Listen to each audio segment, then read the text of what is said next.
Okay sir. ఈరోజు BRS party working ప్రెసిడెంట్గా ఉన్నటువంటి కేటీ రామారావు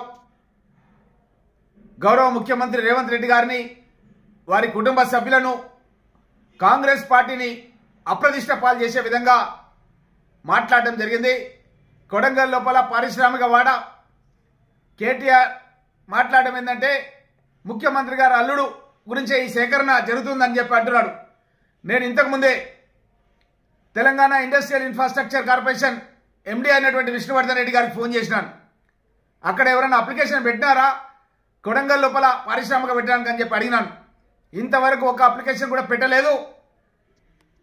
కానీ అక్కడ పారిశ్రామిక వాడ ఎస్టాబ్లిష్ చేసి భవిష్యత్తు లోపల ఎవరైనా గ్రీన్ ఫార్మా కాలుష్యం లేని పరిశ్రమ పెట్టడానికి ముందుకొస్తే వారికి కేటాయించడానికి 600 ఎకరాలను సేకరిస్తున్నాం. సగం భూమిని సేకరించడం జరిగింది, ఇంకా భూమిని సేకరిస్తున్నాం. ఇందులో 200 ఎకరాలు గ్రీన్ ఏరియా ఉంటుంది. అదేవిధంగా 50 ట్రైనింగ్ సెంటర్స్ వస్తాయి, టెస్టింగ్ ల్యాబ్స్ వస్తాయి.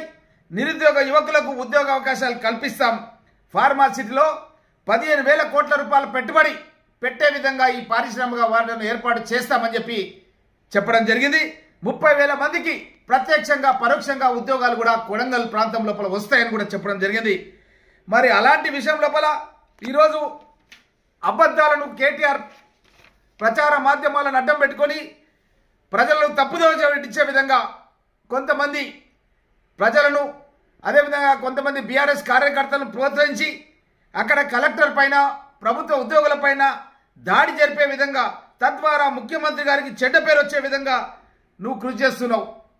అదేవిధంగా మీ నాయకుడు, మీ పార్టీ నుంచి మొన్నటి వరకు ఉన్నటువంటి ఎమ్మెల్యే నరేందర్ రెడ్డి 40 సార్లు ఎందుకు ఈ యొక్క బీఆర్ఎస్ యూత్ ప్రెసిడెంట్తో మాట్లాడొచ్చింది, A1గా ఎవరైతే తప్పించిండ్రో మీరు ఆ వ్యక్తితో ఎందుకు మాట్లాడవచ్చింది, మీ ఇద్దరు కలిసి కుట్ర చేసిర్రు, ఈ కుట్రను బయట పెడతామని చెప్పి కూడా తెలియజేస్తూ, అదేవిధంగా కొడంగల్ లాంటి వెనుకబడిన ప్రాంతంలో మా వికారాబాద్ జిల్లాలో పరిశ్రమలు రావాల్సిన అవసరం లేదా, సాగునీటి ప్రాజెక్టులు రావాల్సిన అవసరం లేదా, కేవలం మీ సిరిసిల్ల, సిద్దిపేట, గజ్వెలకే పరిశ్రమలు రావాలా, సాగునీటి పరిశ్రమలు రావాలా?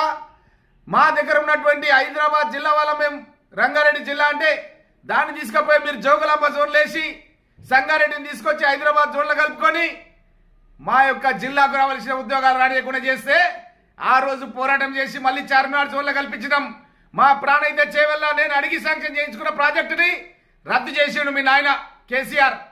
అదేవిధంగా మా ప్రాంతానికి పాలమూరు, రంగారెడ్డి రావాల్సిన నీళ్లు మా వికారాబాద్, రంగారెడ్డి జిల్లాలకు 1 ఎకరా కూడా మీరు నీళ్లు ఇవ్వలేని మాట మా ప్రాంత వాసులంతా కూడా గుర్తుపెట్టుకున్నారు. మీకు గుణపాఠం చెప్పడానికి ప్రజలంతా కూడా సిద్ధంగా ఉన్నారన్న విషయాన్ని కూడా తెలియజేస్తూ, మీ మాటలు నమ్మడానికి ఇప్పుడు ఎవరు కూడా తెలంగాణ రాష్ట్రంలో ప్రజలు సిద్ధంగా లేరు. నీకు ఇప్పటికైనా కేటీఆర్ ఛాలెంజ్ చేస్తున్నా, నువ్వు ముఖ్యమంత్రి గారు అల్లుడు పరిశ్రమ పెట్టడానికి అప్లికేషన్ పెట్టినన్నావు. నువ్వు కనుక ప్రూవ్ చేయకపోతే 24 గంటల్లో నువ్వు నీ యొక్క సిరిసిల్ల ఎమ్మెల్యేకు రాజీనామా చేయి, నేను పరిగి ఎమ్మెల్యేకు రాజీనామా చేయడానికి సిద్ధంగా ఉన్నా అని చెప్పి కేటీఆర్ కు నేను సవాల్ విసురుతున్నాను.